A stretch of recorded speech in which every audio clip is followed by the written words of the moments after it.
Jay Jones. I'm the artistic director of Northlight Theater, and we are talking today, and this is our first time, so be gentle with us. We're talking today with the authors and the director of the first production of the season, Lifespan of a Fact. Lifespan is going to be opening on September 24th. That's our first preview. And then the opening night will be October 2nd. And I'm sure the world will be in a better place than it is right now as we're all quarantined away. And I want to thank you all for tuning in. I know you probably are trying to dye your own roots at this point, or trim your beards or whatever. But anyway, what else have we got to do but sit and talk and listen to other folks over the airwaves? I'd like to introduce our director, Halena Kays. Hello, nice to see you all in my mind. Halena directed last season's Hellboy Falls to general acclaim, and of course our subscribers love the production, so we're delighted to have her back. And then Jeremy Kareken. Hi, how are you? And David Murrell. Say hello, David. Oh, hi, folks. Great to be back in Illinois.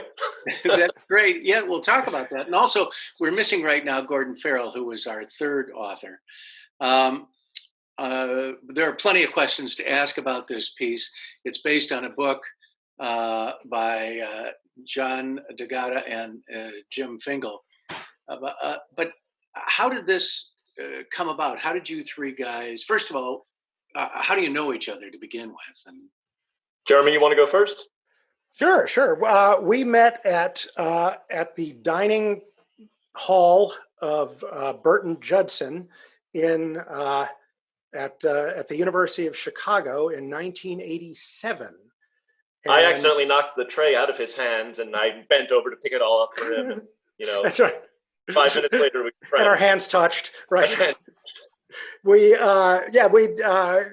were in the same dorm, both in Dodd Mead. David had been there a year already, and I was a callow, idiotic freshman, and David was a misanthropic sophomore. I still remember the gray sweatshirt that he wore, and I'd never met anybody from Staten Island before. And I'd love to say we got along at first, but I was kind of an asshole. So I don't think we did at first, but then we got to be fast and close friends for ever since. That's amazing. I find that I got to teach a little bit at University of Chicago, and I thought it was a particular breed of person there. Of course, wide in its variety, but similar in a lot of ways. And I was just thinking about how great it is that you two wrote this play. Seems very appropriate in the realm of the University of Chicago student and the interest in the way that sort of that curriculum works, of asking the big questions and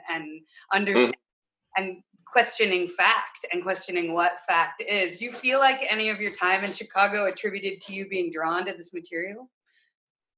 Oh, certainly. I think that your description is very accurate. I mean, this has changed somewhat over the years, but University of Chicago used to be very selective about who they let in, and it did tend to be people who were very attracted to the life of the mind and the world of ideas, who were less interested in fraternities, although Jeremy did belong to a fraternity, sports, partying, stuff like that, and very serious, book readers and trying to think about the big questions. So yeah, I think it's certainly no accident that is where we went to undergrad, and this is an example of a play we wound up really becoming passionate about and doing. Everyone at Chicago is so, everyone at the University of Chicago is just dedicated to the search for truth and the search for facts at the same time. And so there's just a way of discourse at the University of Chicago that I don't find in too many other places, that it's just a way of thinking, and a play that's basically, about epistemology at its heart. It makes sense that, at least some of the people involved came out of Hyde Park. For sure. How did it, tell me the story. How did it happen that you both started working on this? David called me and said that, we've been working on a lot of things over the years together, separately, but a few years ago we'd written a screenplay that had won an award about haunted breast implants, of all things. But but David, we've always been looking for something a little more high-minded to work on. David called me and said, "What do you think about?" There was a review of The Lifespan of a Fact, the book, in the New York Times, and it was an intensely negative review, a passionately negative review, and an angry review.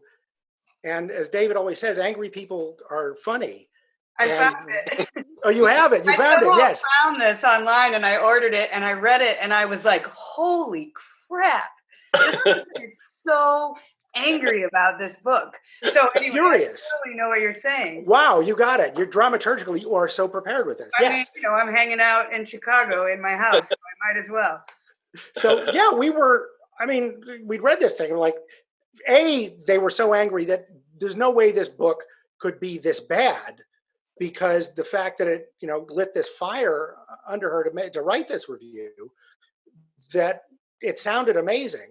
David, you want to, does that, and then we... Yeah, sure. Oh, I think that's very fair. I mean, basically, that you read the review and you don't read a scathing review like that every day. So it inherently was just immediately interesting.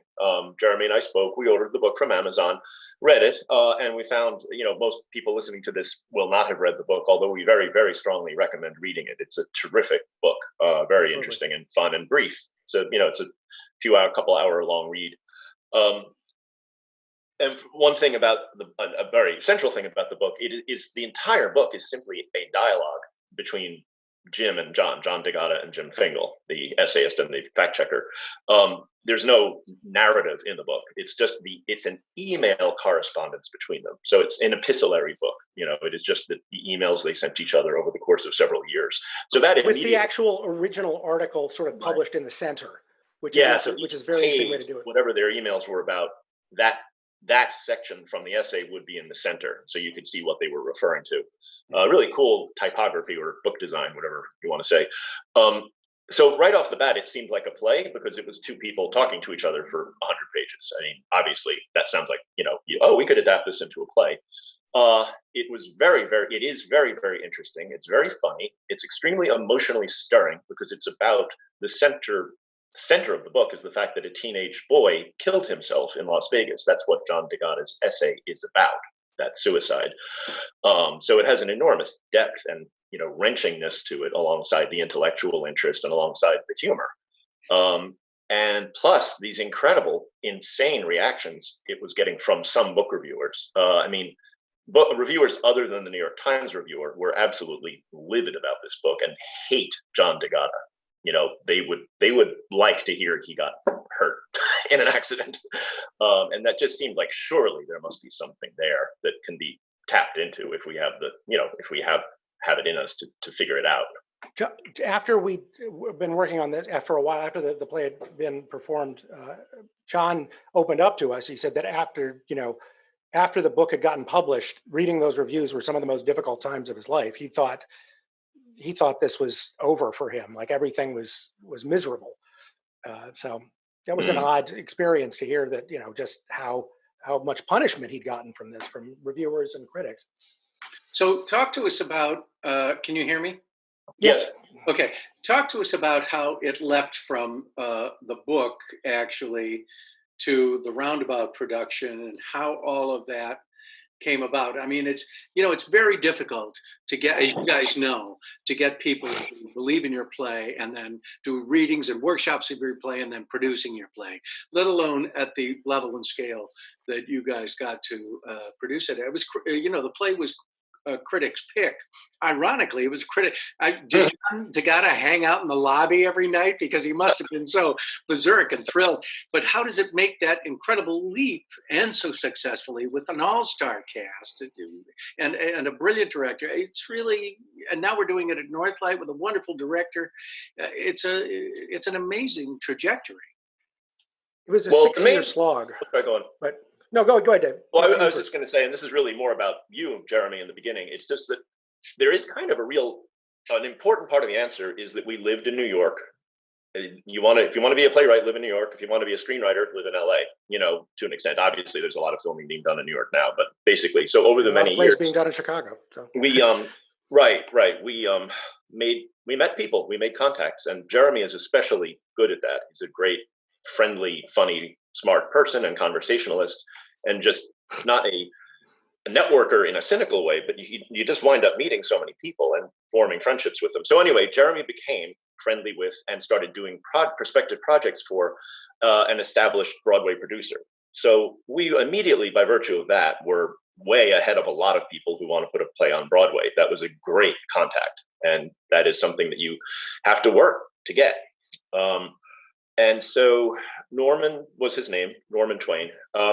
He loved the book. He loved the idea of a play. A kind of interesting tidbit, since everyone listening to this is interested in theater, is that from the very beginning, Norman was adamant about one thing, which was this was a Broadway play. This was only a Broadway play. It was not off-Broadway, and it was not black box downtown kind of thing. That was the only basis on which he was interested in us working on it. He'd been burned a few times on Broadway before. Yeah, he had produced the Lolita, the musical, which was an interesting project, but it's Lolita the musical. So it's odd. And so he basically stayed with us through 3 or 4 years of working on it. We wrote well over 100 drafts, just started from scratch with the famous old blank piece of paper, and just started and went through a whole bunch of different ideas and finally evolving it over time into what it became. And at a certain point in that process, maybe 3.5 years into it, something like that, I really do forget the dates. We all realized that it would be good to have a more experienced, somewhat bigger level playwright to join in on it, to kind of help us get it past the finish line in terms of being really a producible Broadway piece. And that's when, Gordon Farrell, of course, the third writer, is who that was. One of the things about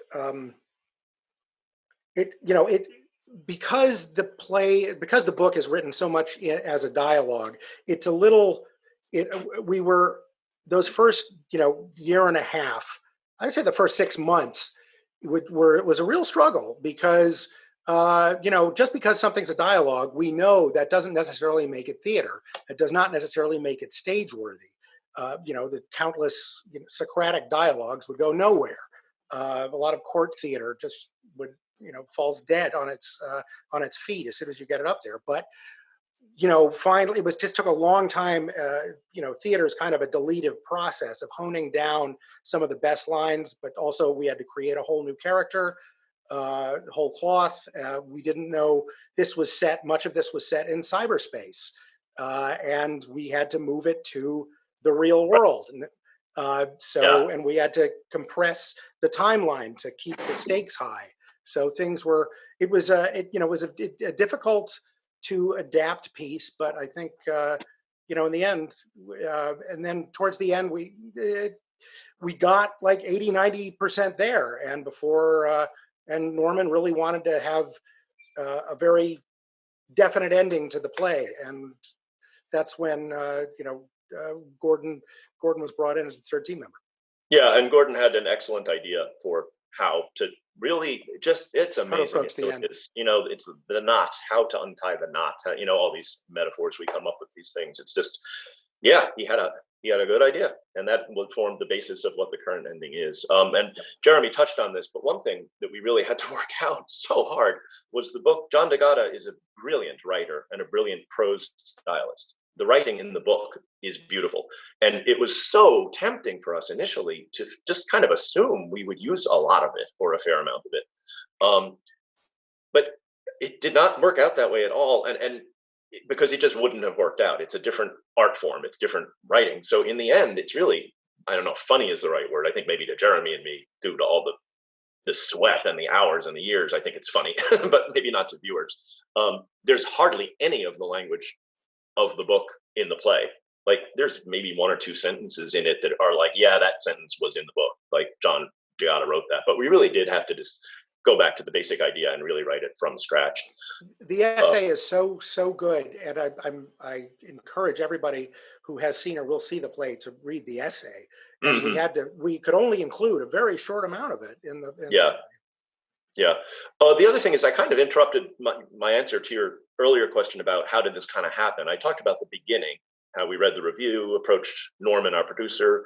He gave it the green light, sure. got it through Gordon. But there is a whole part two to it, which, because we still have not described how it got to Broadway. What happened was, this is another one of these things about contacts, and knowing people or knowing people who know people are often absolutely crucial. And as it happened, Norman was good friends for many years with a very major Broadway producer named Jeffrey Richards, who has a lot of really big successes under his belt. And the Chicago connections. Of course, really? Steppenwolf. He Steppenwolf. produces everything for Steppenwolf, yeah. Oh, how interesting. Cool. So Norman was able to get Jeffrey to kind of come aboard and, put his name on it and whatnot. Very sadly, a little interruption here, Norman, who was an older man, died at this point. He had been keeping it secret to everyone except his family. We didn't know he was sick. He hadn't told anyone. And one morning he was just dead, which was very sad and upsetting. And in a practical way, of course, we thought that was probably going to derail the project because it wasn't especially close to Broadway in any way at that point. So we just figured, okay, we're never going to hear about this again. But something like 1.5 years or 2 years passed, with us basically having moved on. And we suddenly heard, Jeremy, was it from our agent, right? Our agent told us? Was it our agent? I forget. Yeah, I think it was our agent, yes. But we were informed that a reading had been done of our play with Daniel Radcliffe. And Laura Linney and... his name I don't remember. It will come to me. Reed Birney. That's what Reed Birney. And so Laura and Reed did not wind up coming along with the production, but Dan, as everyone calls him, loved it. He loved the play. And that is absolutely what got it on Broadway. Yeah, it helps to have Harry Potter. He's the 5'4" or 500-pound gorilla, basically. Yeah. So all of our story, a lot of it, we like to think we did good work, but it's enormously bound up with the fact that we had Norman Twain interested in backing us. Norman Twain eventually, winning Jeffrey Richards, who again is really top guy. And then Jeffrey Richards being in a position where he's a guy who can get Dan Radcliffe on the phone, or can get his agent at least on the phone in a serious way. And that's exactly what he did. And so we got Dan Radcliffe. It's amazing.